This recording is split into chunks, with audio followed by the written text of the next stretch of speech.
Bikers specially RTR lovers কেমন আছেন সবাই? আশা করছি সবাই ভালো আছেন, সুস্থ আছেন।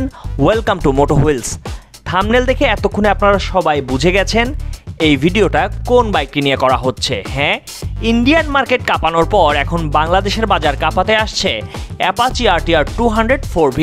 সো এই ভিডিওতে এই বাইকটা নিয়ে বিস্তারিত কথা বলবো, জানাবো এর ফিচার্সগুলো, সেই সাথে কেমন হবে আপনার জন্য এই বাইকটি। So let's go into the video.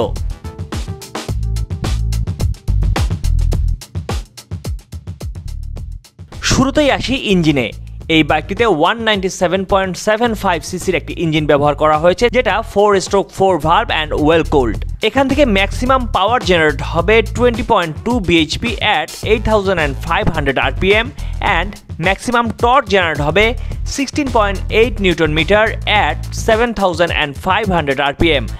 এই বাইকটিতে ব্যবহার করা হয়েছে ফুয়েল ইনজেকশন সিস্টেম অর্থাৎ FI। সো মাইলেজ কিন্তু ভালো পাওয়া যাবে। এই বাইকটা মাইলেজ দেবে 40 kmpl অ্যাট সিটি। সো 200 সিসির একটি বাইকে 40 কিলোমিটার পার লিটার কিন্তু ভালো mileage and top speed 135 kmph, যেটা অ্যাপ্রক্স কোম্পানি থেকে ক্লেম করা হচ্ছে। তবে আমার মতে এই বাইকটা আরেকটু বেশি স্পিড তুলতে সক্ষম হবে। বাইকটির টায়ার সাইজের দিকে যদি একটু আসি, বাইকটির ফ্রন্টে ব্যবহার করা হয়েছে 90-90-17 টায়ার এবং রেয়ার টায়ার ইউজ করা হয়েছে 130-70-17 টায়ার। তবে আমার মতে রেয়ারে 140 সেকশনের টায়ার হলে বেটার হতো। এই বাইকটিতে 5 স্পিড গিয়ারবক্স ব্যবহার করা হয়েছে, তবে এখানে 6 স্পিড গিয়ারবক্স হলে ভালো হতো। এখন কিন্তু আমরা 150 সিসির বাইকগুলোতেও 6 স্পিড গিয়ারবক্স দেখতে পাই।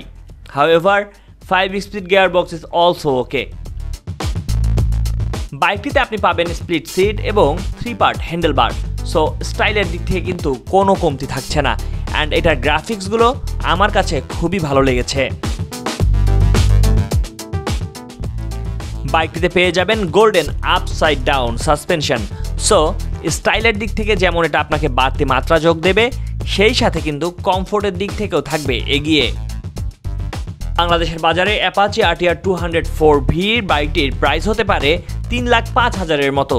সো 3,05,000 থেকে 3,15,000-এর মধ্যেও যদি বাইকটি থাকে, সো এটা কিন্তু আপনাদের জন্য একটা ভালো প্যাকেজ হবে বলে আমি মনে করি। সো বাইকটা কারা নেবেন? যারা একটু স্পিড ভালোবাসেন, যারা টর্ক ভালোবাসেন, তাদের জন্য এই বাইকটি কিন্তু খুবই ভালো হতে পারে। সেই সঙ্গে যারা সিটির সাথে সাথে লং রাইডে যেতে চান, তাদের জন্য এটা একটা আদর্শ বাইক হতে পারে বলে আমি মনে করি।